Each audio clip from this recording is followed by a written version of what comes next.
Hi, welcome. Thank you for coming. I'm Maria Cisneros. I am the city attorney in the city of Golden Valley, and I'm also a co-founder of the Just Deeds Coalition. I'm Kiarra Zackery. I'm the Equity Inclusion Manager for the City of Golden Valley, and I'm also a founding member of the Just Deeds Coalition. So here go all of the founding organizations. So the Just Deeds Coalition is a group of professional organizations, municipalities, corporate businesses, and academia and research and scholarship that have come together all to help educate and acknowledge the history of racially restrictive covenants and their present day impacts.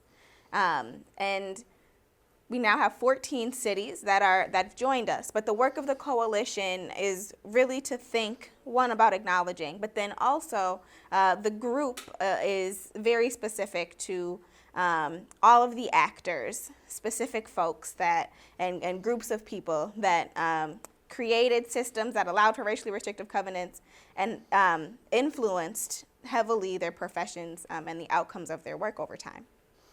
So these are our participating cities. You'll see that most of them are in Hennepin County, and that's because this work is based on the mapping work that Mapping Prejudice at the University of Minnesota did to map where all of these racially restrictive covenants were in place. And as Mapping Prejudice expands their research, we will see this group expand. I do want to do a little call out to the city of Rochester. They joined the coalition even though they don't have a map of where there were covenants in Rochester, and so their project is actually twofold.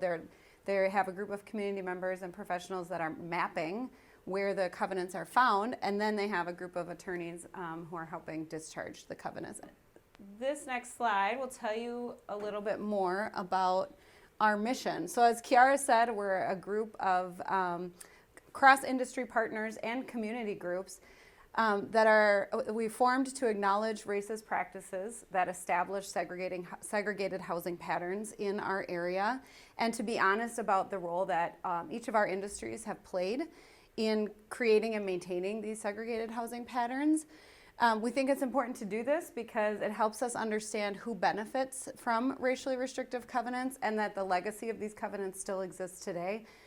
It says benefits, not benefited, because this is still something that impacts how our communities are organized and what access we each have to different resources and opportunities right now. And how do we do this? We do this by being here with you all today and talking about this history and educating folks on this history. And then also by helping people go through a process. If you own a property that had a racially restrictive covenant, you can go through a process to file some paperwork with the county to discharge or disavow that covenant. So what are racially restrictive or discriminatory covenants? I'm going to switch the slide, and it's going to show an example of a racially restrictive covenant. And I just want to warn you that the language is very offensive. So just please be aware of that. And actually, the covenant on this slide is the covenant that my husband and I, who's here, found on our house when we purchased our property in Golden Valley. So maybe for the benefit of the recording, I'll read the covenant. It says, "No persons of any race other than the Caucasian race shall use or occupy any building or any lot, except that this covenant shall not prevent occupancy by domestic servants of a different race domiciled with an owner or tenant." So that covenant said that in the neighborhood that I live, only white people could live there. And a covenant is really just a promise. It's a private contractual promise. And so this example was between private parties. We also see examples of these covenants showing up in public documents and being required by public entities. So for example, in the city of Golden Valley, we've seen meeting minutes, city council and planning commission minutes, where the government actually required the covenants in order to approve the development of certain areas of the city. And that's not an outlier. We see that in a bunch of different cities, both in minutes and also in on plat maps, which is the official government map of the area. Hopefully our sound will work, and we can try to watch a little video about the work of Mapping Prejudice. Mm-hmm. A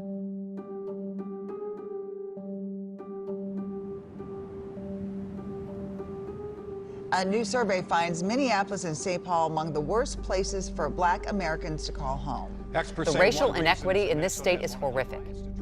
When we think about wealth inequality in the United States today, that's directly attributable to problems associated with housing and denial of housing.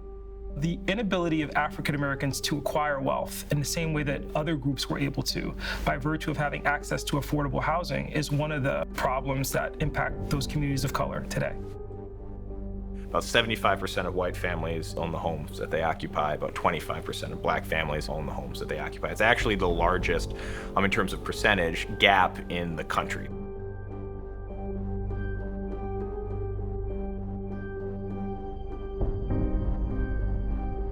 The major impediment to civil rights for African Americans' economic opportunity are these racially restrictive covenants, private contracts between individuals that allow them to dictate to whom they'll sell their property.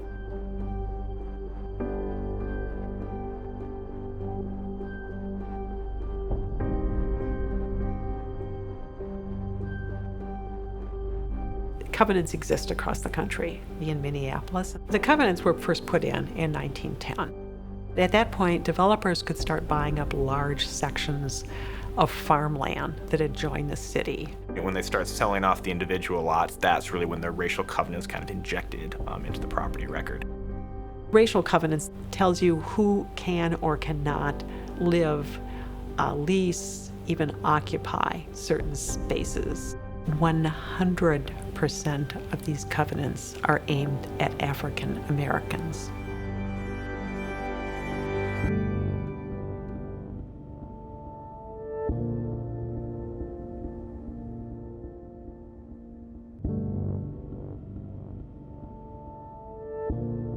The FHA, they made color-coded maps of all the largest cities in the United States, and they broke cities down into 4 different areas.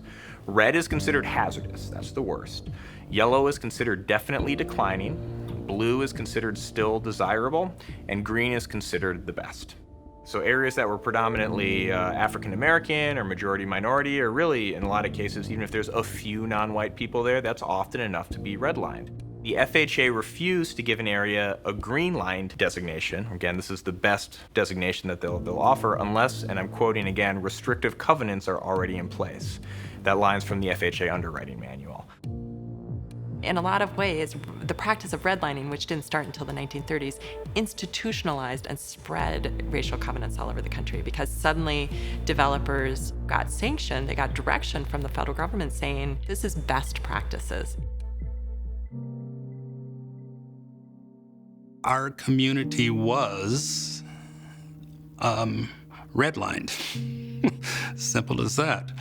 Now, as a community, we made the best of it, and we produced a great many influential people as well. And a lot of that came from having developed a pretty powerful community.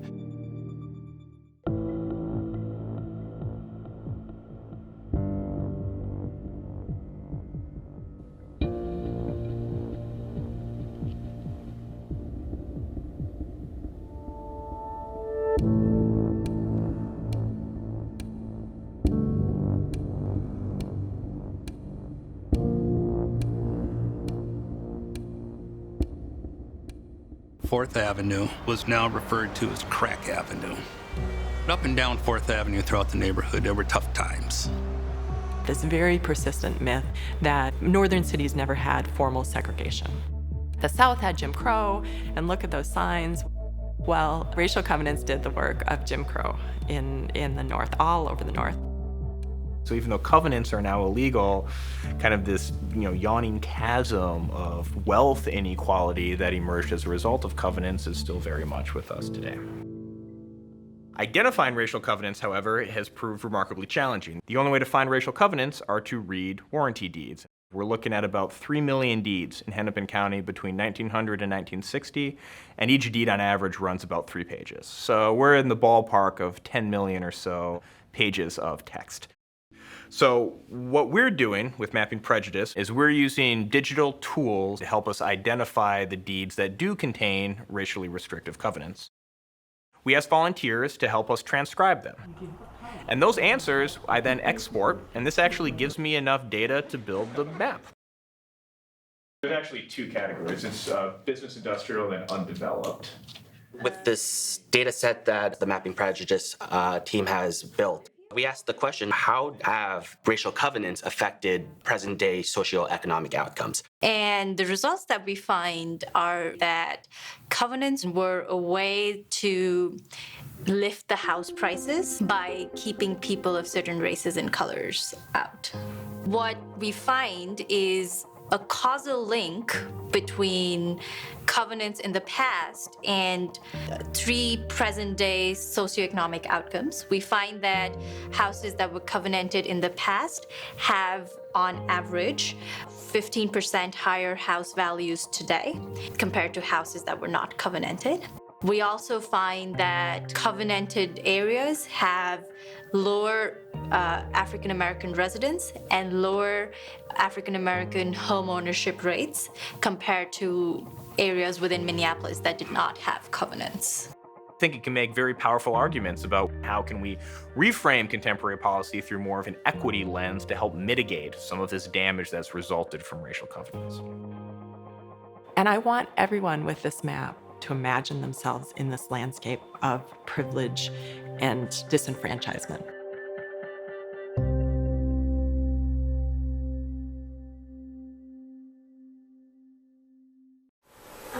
Immediate thoughts, reactions, feelings to the video clip.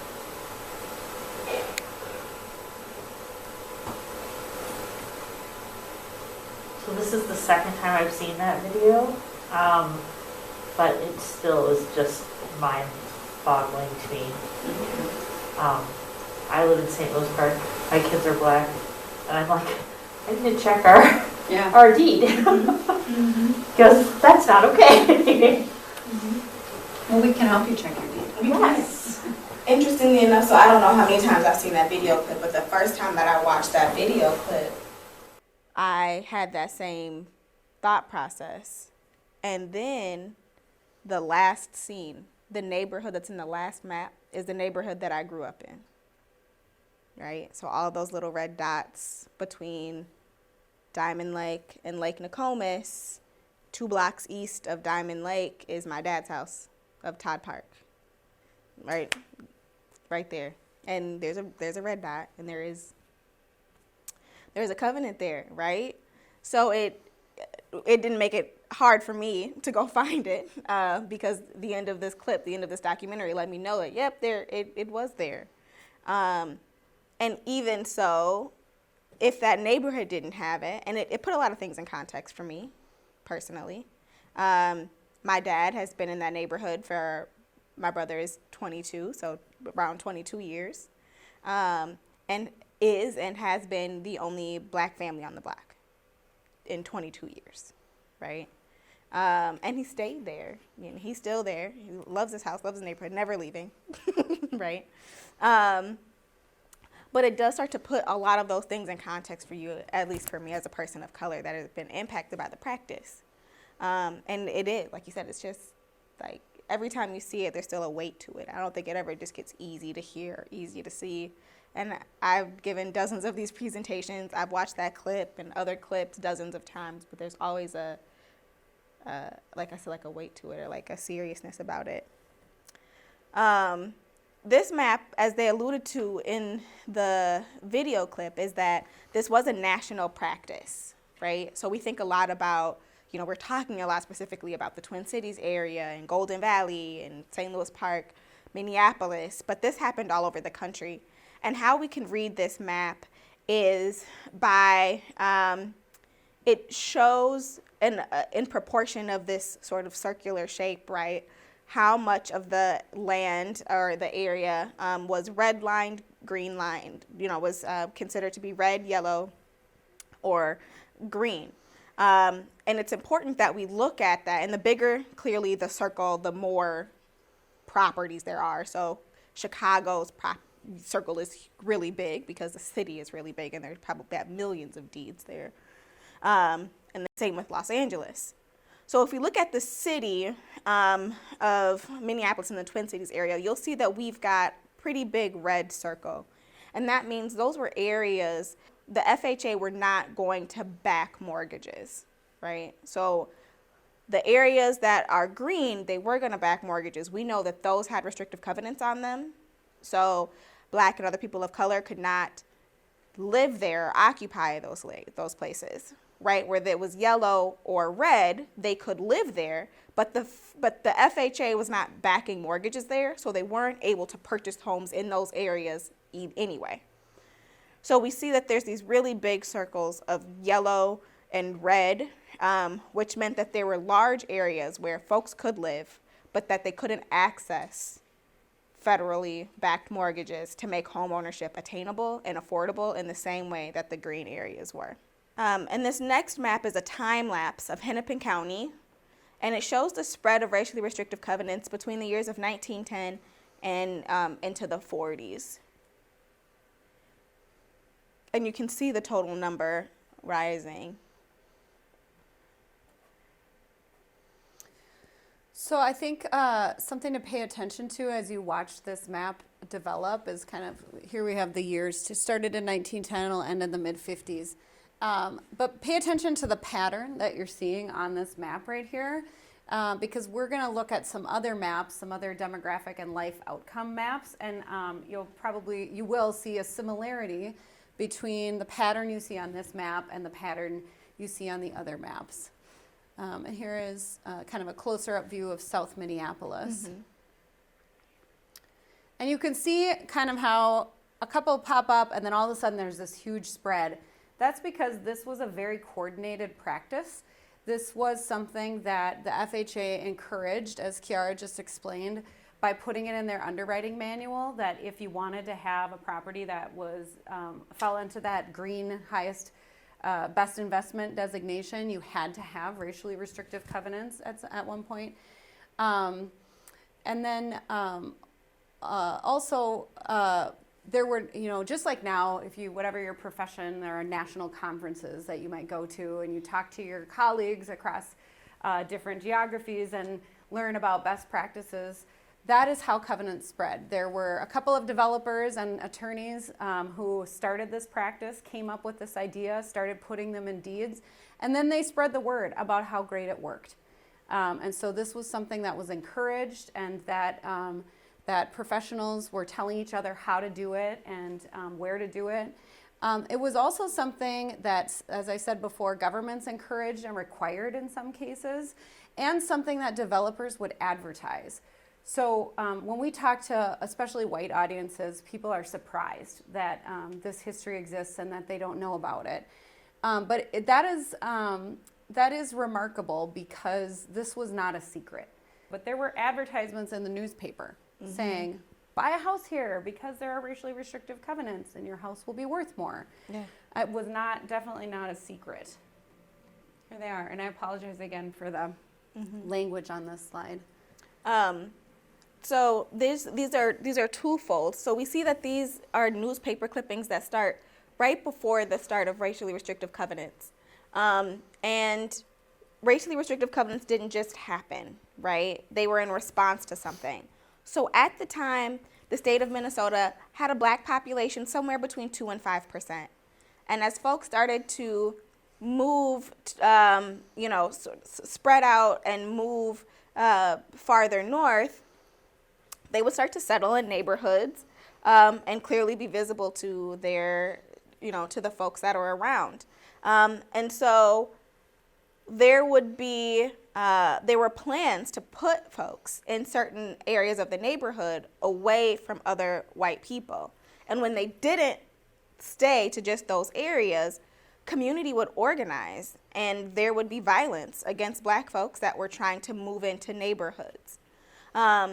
And so we see that this happened in Prospect Park. It's actually Prospect Park. There's several blocks in that neighborhood where you can, it's on the National Registry of historic places, and the same with one of them in another one in South Minneapolis. But you can see that there were these feuds. There were conflicts because there were Black folks settling in neighborhoods, starting to build lives, And then there were social issues. And the government sort of followed to mitigate those things by creating covenants in neighborhoods so that we could more directly steer and place folks in certain areas. Which is, Kiarra and I work in government. That's a really interesting acknowledgement, because we do see government trying to often deal with social issues that arise, right?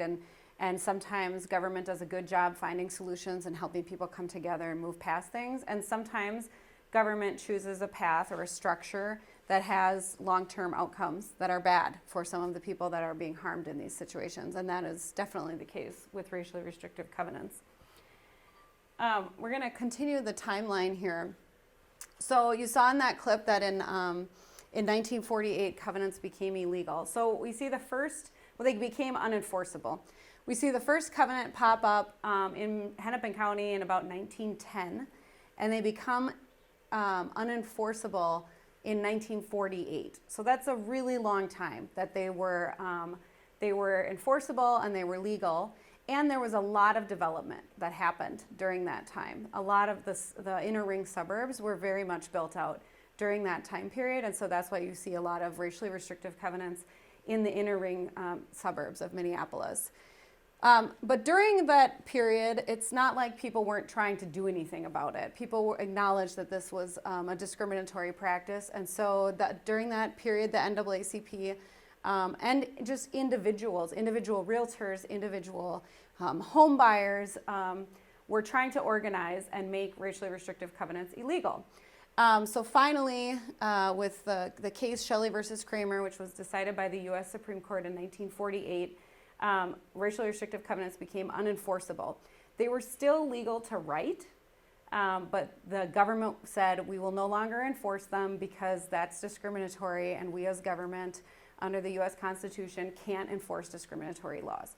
So they were no longer enforceable, but people continued to write them, and then the enforcement then shifted to become also a private matter.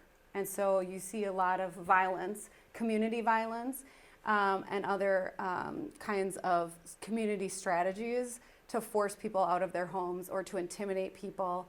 In South Minneapolis, there's a story about the Lee family where thousands of people gathered outside of their house to intimidate them for a whole summer.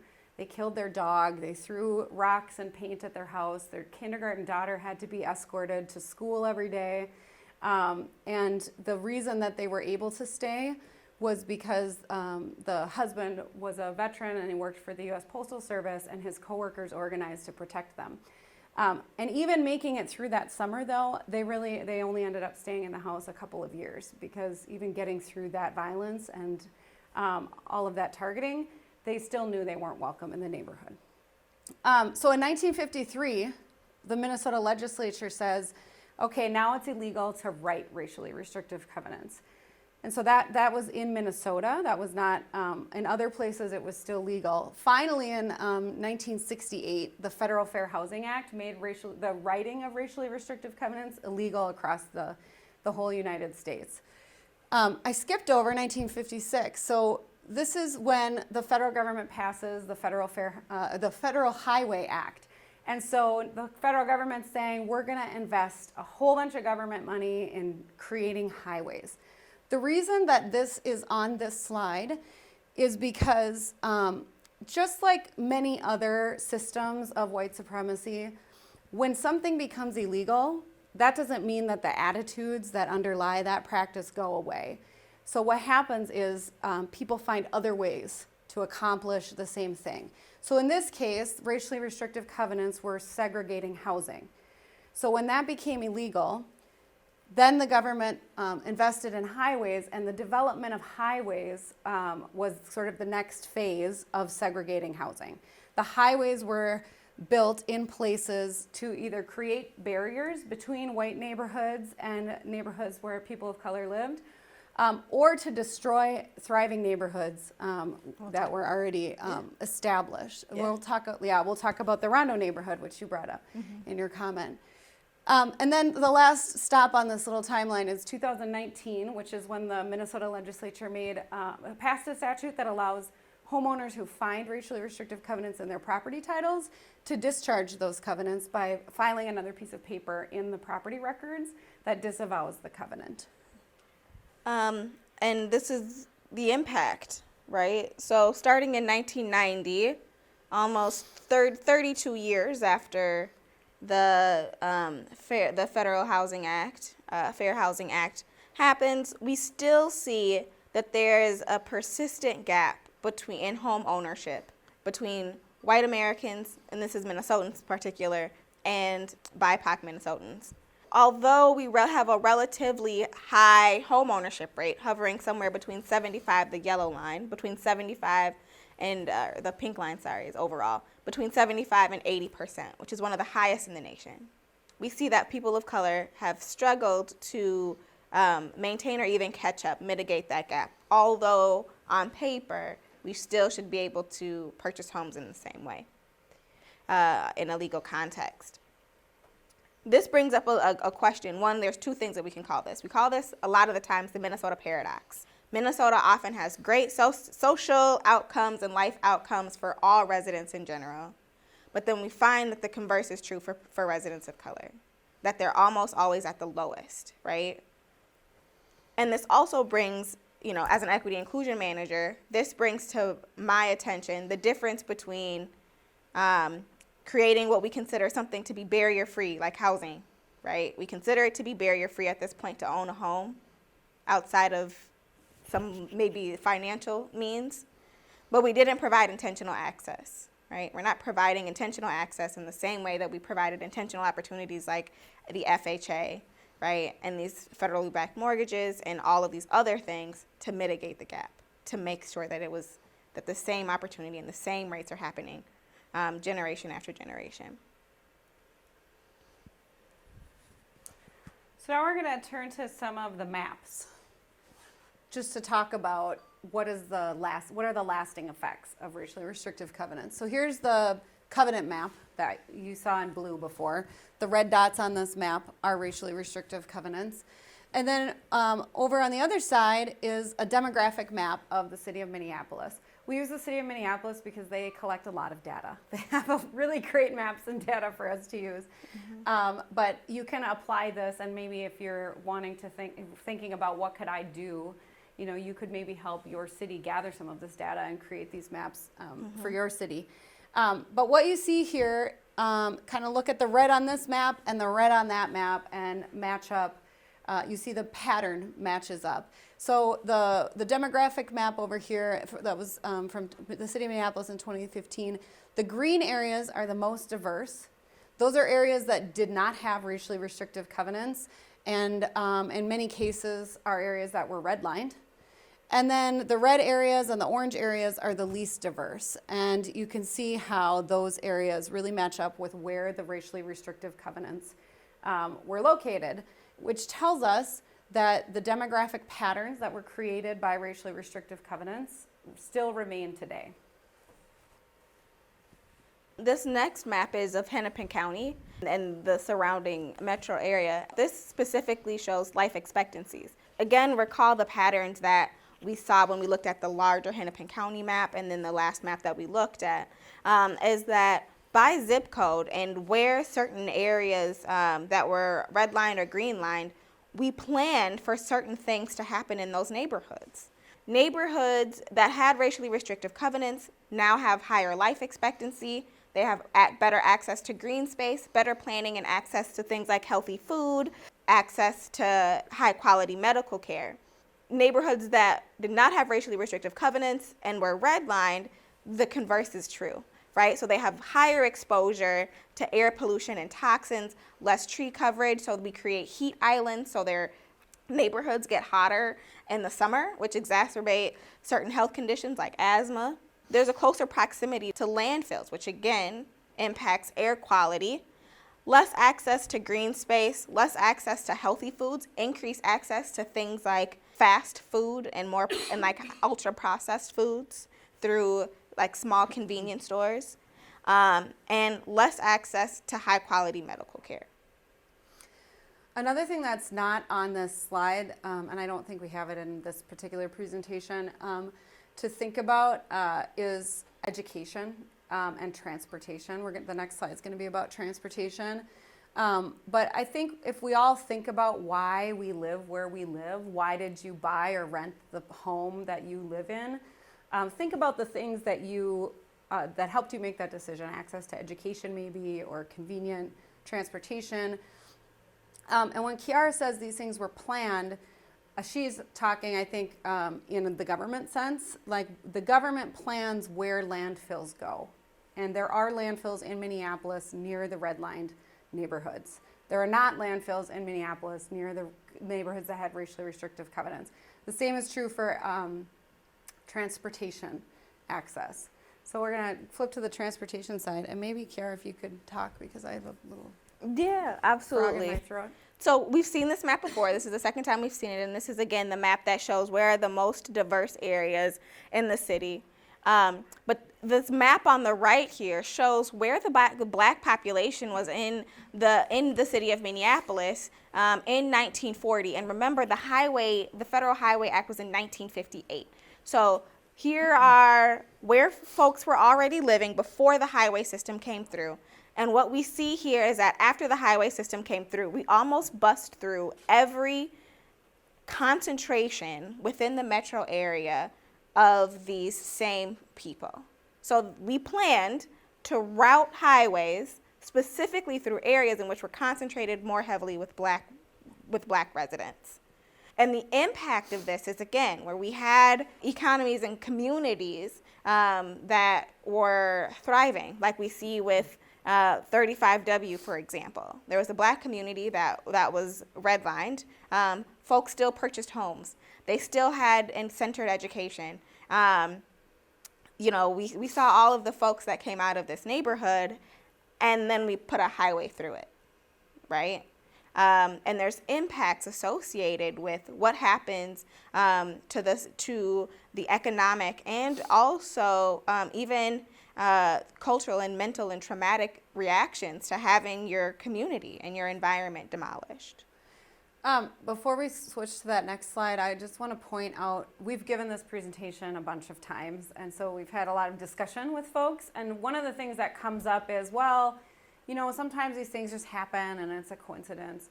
There are historical documents that show that this was not a coincidence. There was explicit conversation among government planners at the time, planning to specifically route these highways through these neighborhoods because of who lived there.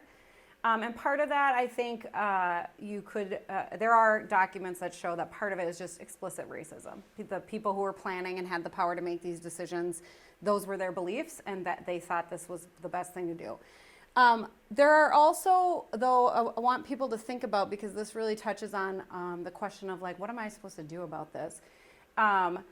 There's a different kind of political dynamic happening when a government is putting infrastructure that might be disruptive through a neighborhood of very wealthy people, or which are typically neighborhoods that are predominantly white, versus putting an infrastructure project through a neighborhood where there's more poverty, there are more people of color. And that's related to kind of cultural interactions between how our government system is set up, which is a very kind of European-centric model, certain ways that you're supposed to organize and interact with that system that are more tailored toward a particular white European culture, versus other cultures and other ways of communicating and organizing that would be more associated typically with groups of people of color. And so part of it is just the people made these decisions, and that's terrible. And the other part of it is we have to think about how do we organize and set up our system so that everyone can participate, and so that the opinions and voices of all people are given the same weight, regardless of how many voters there are of that demographic, or how much money those voters have, or how much power they have. So our next slide is from the Reconnectondo neighborhood, and it talks about what is the loss and missed economic opportunity and intergenerational wealth when we destroyed neighborhoods through the highway system. So they did some math, and there's a formula that you can watch, that you can see there. But essentially what this slide says is that In the 2 generations that Rondo homes could have been passed down, there was a loss of $157 million in that community within those families. And what that could mean for those families and for, the folks in that neighborhood, we just think about $157 million as like just a lot of money. Like that just sounds like a lot. But our next slide shows us what could have happened with that money in particular. I also like to point out on this slide that like when we think about government condemnation now, we know that there are certain rules in place. There's an arbitration system through the state of Minnesota, a court system that helps make sure that the government is giving a fair price when homes are condemned. There's also a requirement in state statute for the government to provide relocation assistance dollars to people who are impacted by condemnation. None of that existed during this time frame, and there's a lot of evidence in the historical record that shows that the Minnesota Department of Transportation in building these highways in the Rondo neighborhood specifically had a strong program to undervalue these houses. And also didn't help with relocation assistance. And in fact, there are some examples where the government must have known that something was amiss because they waited until the 10-year statute of limitations had run to demolish the properties because that would mitigate their losses if they were to lose in court.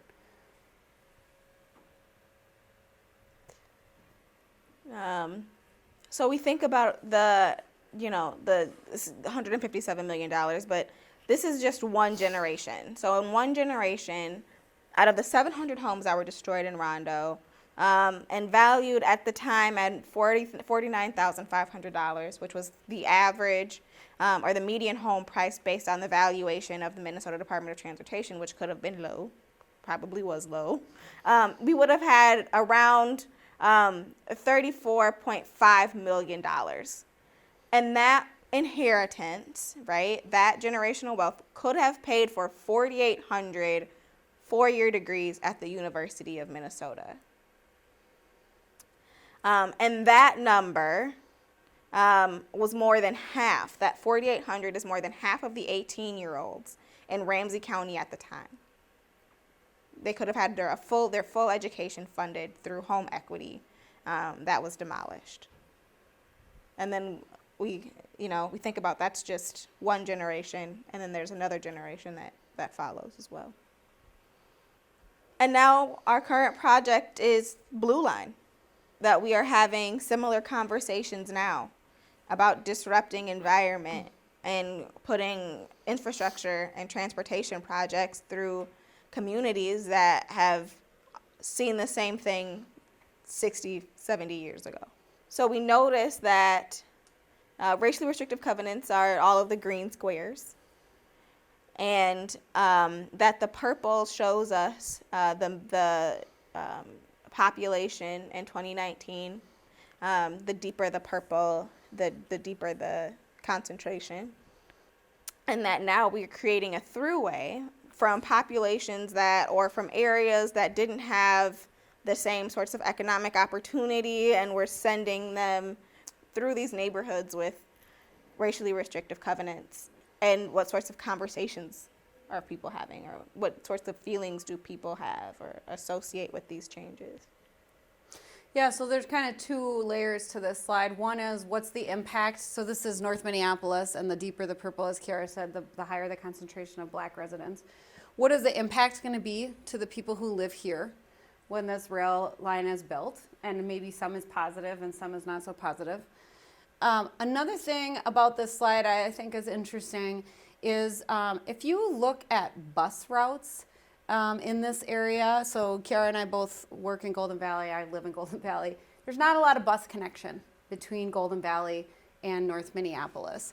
And so we're gonna see now, there's discussion about, is this a good idea to have a major transportation infrastructure project that makes traveling between North Minneapolis and Robbinsdale, in this case, very convenient. And if you look on social media or you talk to people who live, especially in this area, people have differing opinions about that. And, you know, some of the opinions have to do with, you know, is this the right place to put this and what's that going to do to car traffic? Some of it has to do with who are the people who are going to be riding this rail line, and are those people we want to be able to ride into our neighborhoods?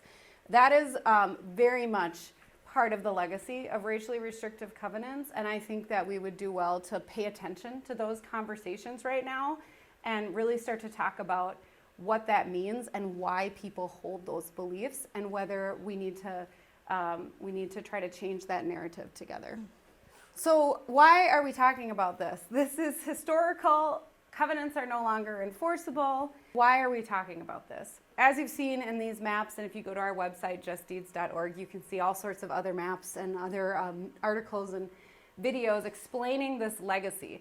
This is very much present in our society today, and these demographic patterns and the economic patterns that these covenants created is still a part of our reality.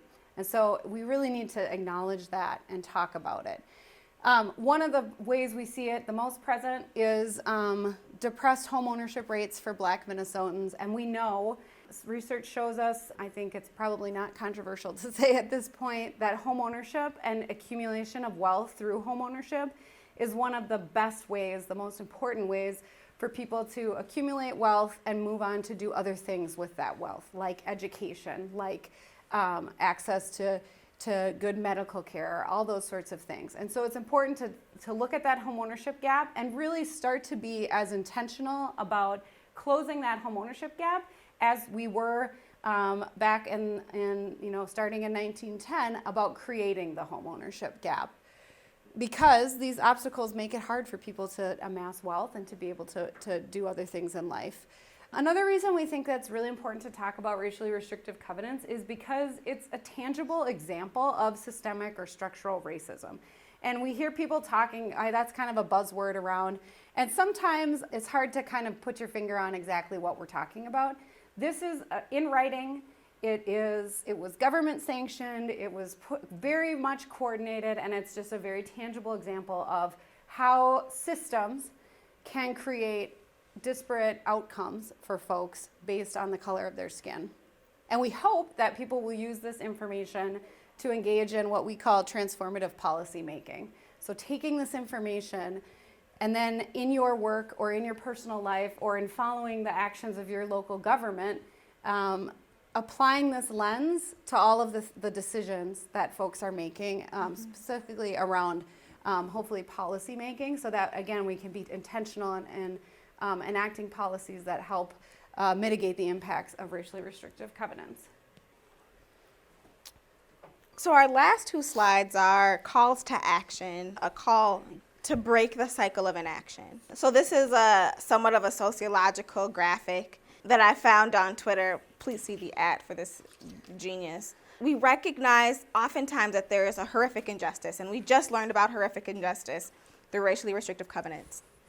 And what we've done for all of our time here in this country is that we experience a set of emotions attached with usually action or inaction, right?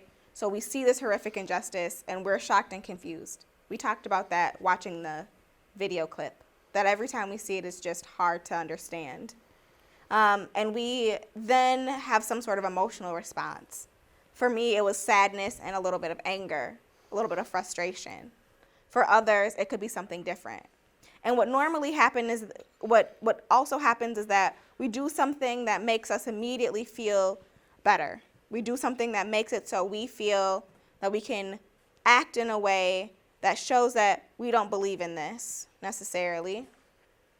And we continue to do some things like that. We call that performative allyship. Things that don't really get to the heart of the problem, but they're things that we can do somewhat immediately that may not be super hard, that, again, make us feel like we are asserting that we don't support the horrific injustice. Like posting on social media. Like posting on social media, or maybe putting a sign in our yard, right? But that comes with, because it always happens, horrific injustice doesn't necessarily stop, that comes with guilt and fatigue. You know that you're spending this energy doing this work, and you know you're getting tired, And you might get some pushback. And you might get pushback, and it might get hard for you. And it is hard and it's hard for everyone. So that pushes us to not doing it at all, to not continuing to do that work because it's hard, because we're tired. And we become passive when we see horrific injustice that happens. And it creates a sense of apathy. It's not me. I didn't write these covenants. I just bought this house. They should be able to figure the rest out, right? We get to a sense of apathy. It's not my problem. It wasn't me. I don't have personal responsibility. Until, again, something happens, right? We made things illegal, so we got apathetic. We got hands off. We rested on laurels. And horrific injustice continued to happen and be perpetuated based on some of the same patterns that we see today. So my call to you is, let's break that, right? So when we see horrific injustice, that we are not overtaken by our emotions, by our shock and confusion, because this isn't the first time that we've seen this. We know that this system exists and that it's going to work in the way that it should. So instead, our emotional response will be empathy. That'll lead to doing performances that exchange for real vigorous work, right? That we call into question systems and that we start to creatively problem solve how we can create intentional access in the same way that we created intentional barriers. And if we do feel guilt or fatigue because it's real, right, that we recenter the needs of our community, of ourselves for liberation, and remembering that should we rest on our laurels with inaction and passivity, that leading ourselves into apathy is the antithesis of love and of justice, right? Which is what we need to change the world, yeah? So we want to break the cycle of inaction. We want to engage in the cycle of action, and you can help us do that by joining in coalition with Just Deeds. You can discharge your covenants. You can continue to learn and spread this message with all of your communities. Follow us on social media, not because that's where we put all our performative allyship, but because that's where we have resources, right? But that's where we have resources. That's where we are organizing that's where we're organizing folks. That's where we're having conversations about what narratives do we need to change? Where is my city, when is the next city council meeting that they're talking about affordable housing? And can I come and be in support of ways to create intentional housing opportunities for people? Where are there opportunities for me to help make decisions within my own community that support the work to transform what we've been doing for a really long time? Please discharge covenants, learn, act, share. If you are part of a community group that would like to join the coalition and be a part of a larger effort, go to the website, send us an email. You know, we're starting to connect more broadly folks across communities. And if you want to discharge covenants, you can look on our website. There's an interactive map where you can type in your property address and see if you're in Hennepin County. You can see if you have a racially restrictive covenant on your property. And if you do, you can contact us and we will connect you with a free attorney who will help you go through the discharge process. And you can contact us directly through the Just Deeds website, or if your city is a member of the Just Deeds Coalition, you can find the information on the city's website. Yeah. Okay, we've got like 4 minutes. Questions, thoughts, comments? Can there be things done to perhaps allow smaller separations in lots to provide that first step, to create that bridge, to provide more affordable housing? We love this question. That's a wonderful question. The answer is yes, there can be things done. The system, and this is a system in Golden Valley where you live and we work, but also in most cities across the country, is that a planning commission looks at it and holds public hearings and has very formal discussions at City Hall about, is this a good thing to allow more narrow lots? The city of Golden Valley went through this a couple of years ago. We also have areas in the city that have, I think they're 45 feet wide. They're 40-foot lots over that were developed earlier. People bought up at that time 2 or 3 of those lots. They're platted though as individual lots, and so now developers are buying them and tearing down the houses and building houses on these 40-foot lots. So we had a big discussion around exactly this topic at the time that kind of started to happen. And people have all sorts of feelings about whether their lot we should allow smaller lots or not. So the system is you come to City Hall in kind of a very formal setting and you tell the City Council and the Planning Commission what you think, and then they make a decision based on those things. So what we're doing in this work is trying to figure out and think about, is that system of inviting the folks who have access to come to City Hall in the evening and provide that input the best system for intentionally serving the needs of some of the people that would benefit from a different policy, a narrower lot policy? I think one right now thing that you could look at in Golden Valley is the discussion around accessory dwelling units. So I call them granny pods because my in-laws, I also live in Golden Valley, and my in-laws live outside of the country, and so they come stay with us every summer. And boy, would I really love to have a smaller unit in my enormous backyard where they could have their own little kitchen and a bathroom and kind of not always be in the center of the family life when they stay with us for several months. So there's a discussion going on about whether that should be allowed. And I think what we have to think about in terms of intentionality is how do we make sure in that discussion we hear from everyone? We hear from the people who don't want to have that policy passed. We hear from the people who have legitimate concerns about how it would burden our systems, how it might, do we have to expand our storm sewer system, or do we have, those kinds of things.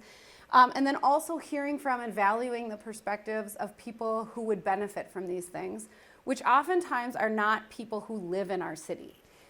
Because the system of racially restrictive covenants kind of created, and probably in combination with some other housing policies or things that, like what you brought up, have created demographic patterns, specifically in Golden Valley, where we are a 75% white community. White only. White only. That is bordered by all communities that are much, much more diverse. Mm-hmm. And so we need to think about what are the policies that put that in place and that sustained it over time. Because if we look, for example, to the north at Robbinsdale, they have smaller lots and they have a more affordable housing stock, and they have a much more diverse community. Yeah. So it is looking and we have an opening on the Planning Commission, by the way. So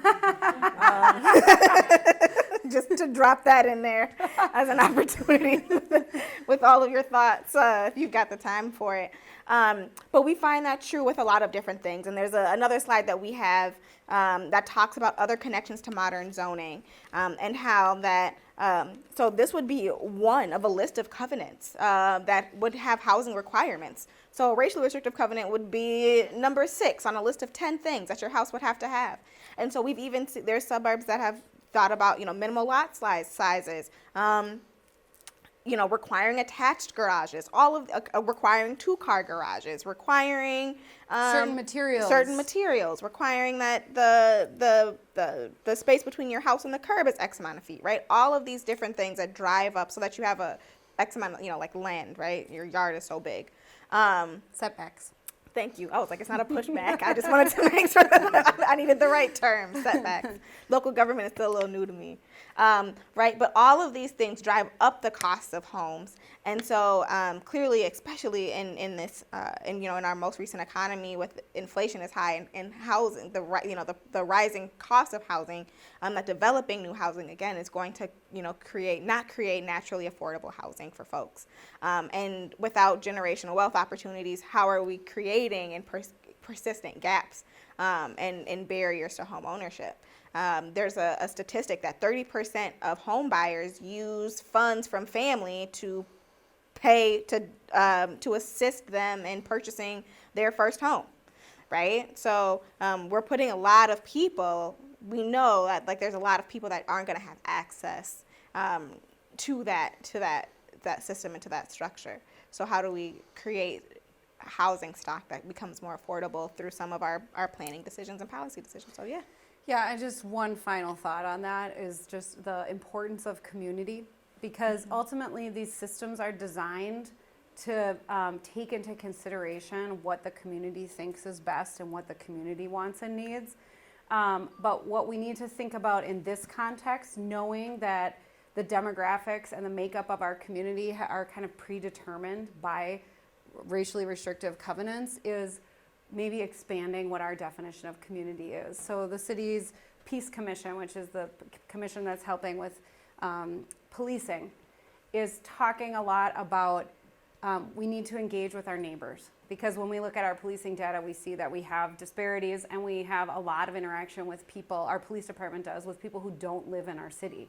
So how can we make decisions about things that affect those folks without talking to those communities too? And I think the same argument can be made for housing, that if we're talking about wanting to diversify our community and wanting to make sure that people who haven't historically had access to our community, then we need to include the people that we hope will benefit from those things in these conversations, even if they don't currently own property or live in our cities. Yeah. So it's kind of expanding that and expanding government's ability to include more people in the conversation and the decision making. Absolutely.